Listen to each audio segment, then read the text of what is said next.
Aujourd'hui, nous allons vous parler de Quintilien le grammairien, un très formidable avocat romain qui était né en Espagne, comme ça se fait très souvent. Il y a des gens très connus du monde romain qui sont nés en Espagne, parce que il y avait le Mare Nostrum. Alors effectivement, certains venaient d'Espagne, comme lui, il vient de Calahorra, c'est-à-dire une ville de la Rioja, de la province libre de Rioja, la Rioja du Baja Rioja. Et ce Quintilien, qui était un grammairien, un rhéteur, aussi un rhétoriqueur et un très grand avocat, était né là-bas. Et il a fait beaucoup de voyages sur Rome. Il était aussi ami avec Galba, qui deviendra empereur après Néron pendant quelques mois. Et c'est la région tarragonaise du nord de l'Espagne. C'est très intéressant.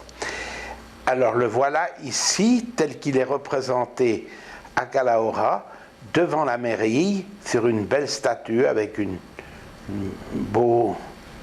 belle façon de le mettre en évidence. Calahorra, qui est très connue comme ville ancienne. Ici, on peut voir les tours flanquées de donjons dans le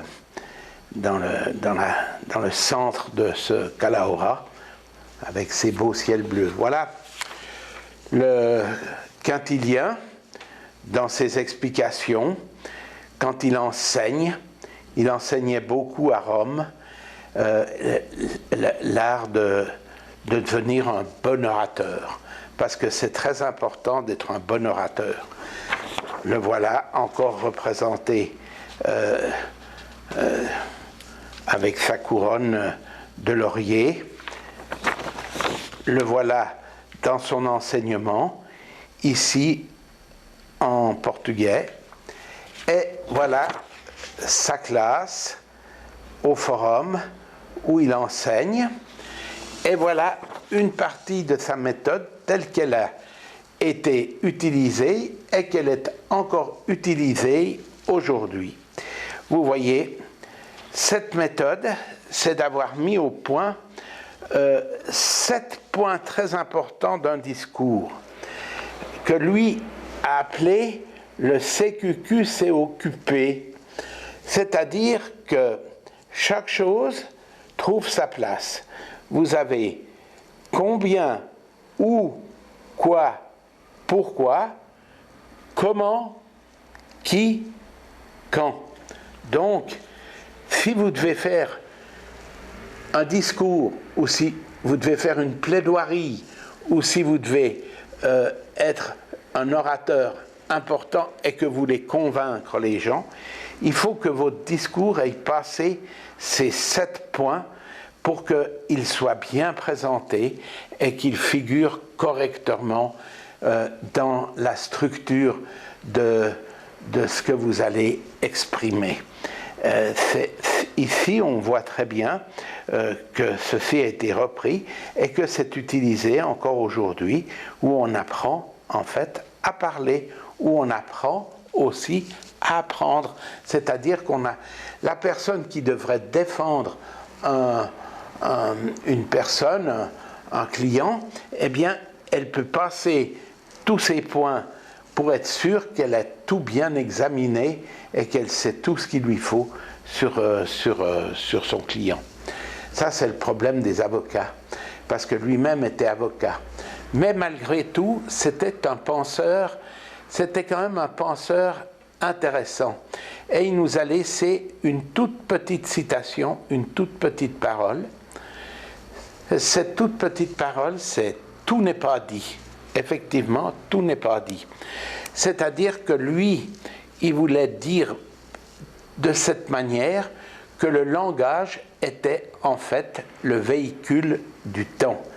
Et à ce niveau-là, il s'approche beaucoup de l'abbé Kenko, ou Rabbe Kenko, le japonais, qui lui a exprimé tout cela dans deux paradoxes, qui sont les deux paradoxes de Kenko, qui traitent justement de la question du temps.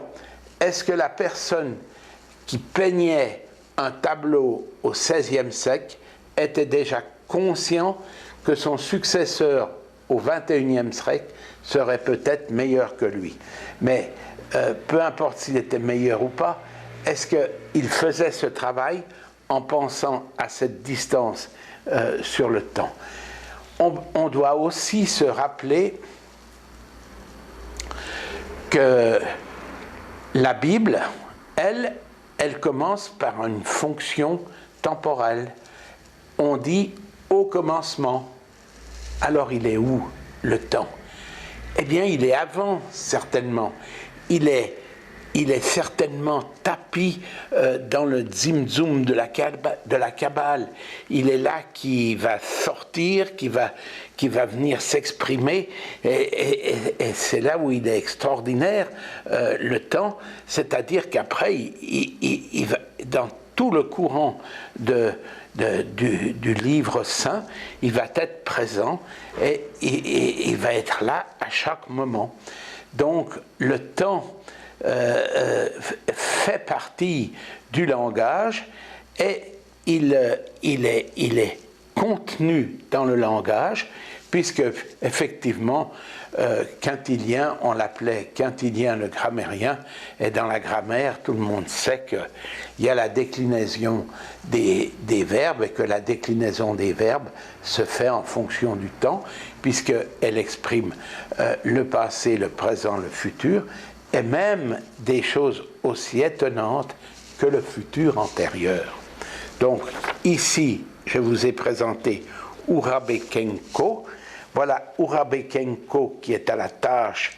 Regardez comme il travaille bien, c'est magnifique. Ce petit dessin japonais est vraiment très intéressant. Voilà la pagode où il travaillait. C'est une pagode qui existe toujours du côté de Kyoto. Pour vous dire, et pour terminer cette petite conférence, c'est de devoir vous dire que, en somme, le temps, nous aussi on l'exprime d'une certaine manière, notamment « time is money », le temps c'est de l'argent.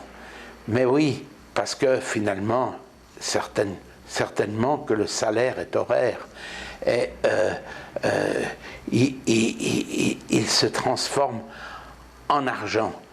N'oublions pas que l'argent, aujourd'hui, où ça commence à sentir la récession, où les Grecs nous ont déjà montré tous leurs efforts lors des austérités qu'ils ont dû subir, puisqu'ils n'avaient plus de ressources, eh bien, sachez que le temps, c'est celui qui va vous sauver, et c'est celui avec lequel vous devrez construire.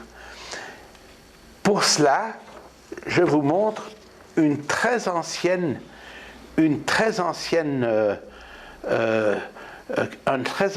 cadran.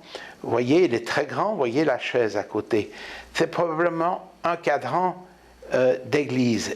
Et on a laissé les aiguilles. Et je vous dirais comme ça, sans vouloir être trop malin, ce cadran montre quand même 2 fois par jour l'heure exacte. Malgré qu'il soit là, posé dans le salon, chaque jour et 2 fois par jour, il va montrer l'heure exacte. Voilà. Alors, réfléchissez au temps, réfléchissez comment vous allez vous en occuper, et dites-vous bien que quand il n'y aura plus d'argent, il y aura encore du temps, et c'est mon espoir, c'est que vous sachiez l'utiliser, et surtout en vue d'une certaine forme de bonheur, ou si ce n'est pas le cas, essayez avec l'humour, parce qu'il y a toujours il y a toujours de l'humour après. Là. Il y a toujours, l'humour est toujours là, il faut le garder. L'humour peut nous guider. Eh bien voilà, ça sera le message du jour.